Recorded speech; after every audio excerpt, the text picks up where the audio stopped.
Hello, and thank you for listening to Triage, rapid legal lessons for busy healthcare professionals from K&L Gates. These segments are designed to highlight timely issues affecting the healthcare industry that are important to our clients and friends of the firm. My name is Ryan Severson, and I'm an associate in the firm's Chicago office. My practice focuses on healthcare regulatory matters, primarily for hospitals and health systems, and I also work on legislative and public policy issues facing these clients. Today, I'll be giving the third part of our series on revising, repealing, or replacing the Affordable Care Act, otherwise known as the ACA or Obamacare. In particular, this session focuses on the American Health Care Act of 2017, or the AHCA, which passed the House of Representatives on May 4th by a vote of 217 to 213. As you probably know, the debate over the bill was rather contentious, with moderate Republicans and the more conservative members of the House Freedom Caucus going back and forth on specific changes. And because the discussions were fluid, I'll give a brief overview of the AHCA as it passed the House, and then we'll walk through where things currently stand in Congress and what to expect coming up. First off, the AHCA is a large bill, so the summary here is just a snapshot, and it's important for practitioners to get in the weeds and to really understand everything going on that could affect their clients. But at a high level, the bill eliminates the individual and employer mandate penalties under the ACA, as well as the ACA's income-based premium tax credits and cost-sharing subsidies. It also extends the delay of the Cadillac tax to 2026, and it eliminates the medical device excise tax. In place of the ACA's tax credits, the AHCA creates tax credits to buy insurance that are adjusted for age and that phase out at higher incomes. It also provides funding for federal and state high-risk pools and reinsurance programs and makes various changes to encourage the use of health savings accounts. It's also worth taking a minute to focus on how the AHCA impacts certain insurance market reforms that are included under Obamacare.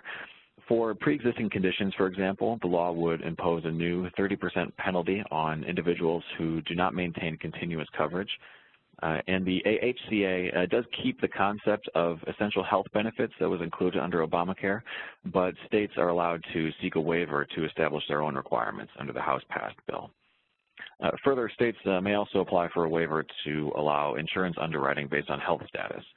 And in terms of age rating, the AHCA changes the federal default limit from 3-to-1 to a 5-to-1 ratio. And again, states may modify or apply for a waiver to increase this limit.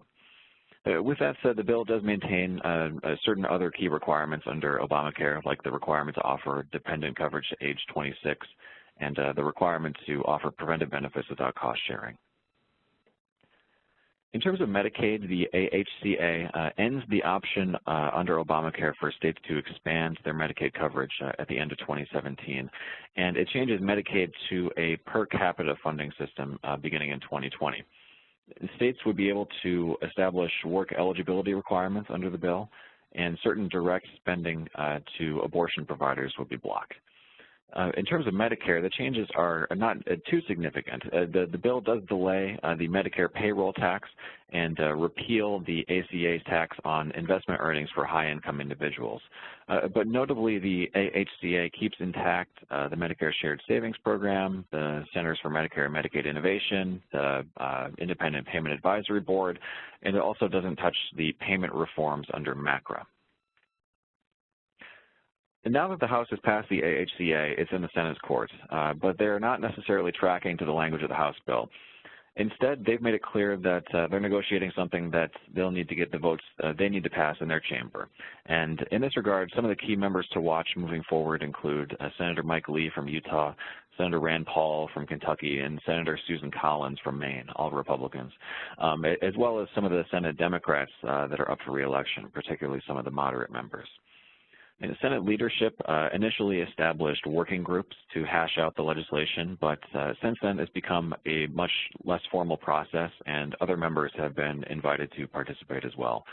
But whatever the Senate does, it will have to comply with the budget reconciliation rules, which allow the Senate to pass the bill with a simple majority vote. Another thing to note is that the Congressional Budget Office could play a big role here. The CBO's most recent score on the House bill projected that 23 million more individuals would potentially be without coverage than under the Affordable Care Act.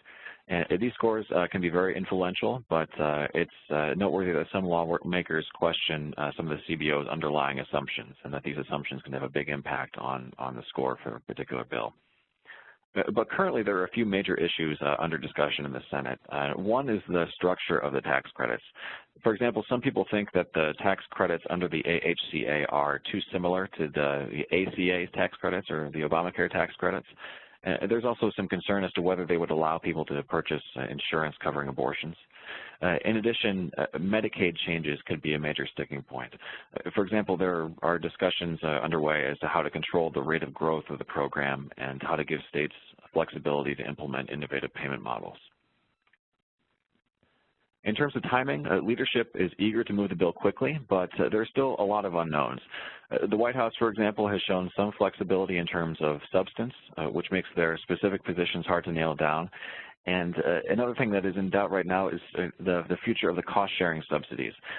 If the Trump administration decides to stop payment of these subsidies to insurers, it could create pressure for them to come to the negotiating table. And in addition to that, the extent to which insurers continue to participate on the ACA exchanges moving forward is unknown, and already we've seen a number of instances of major insurers pulling out of the ACA exchanges.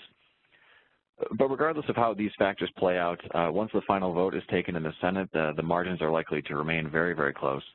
And the bottom line is that the Senate Republicans right now are aiming for a vote which is likely to be along party lines this summer.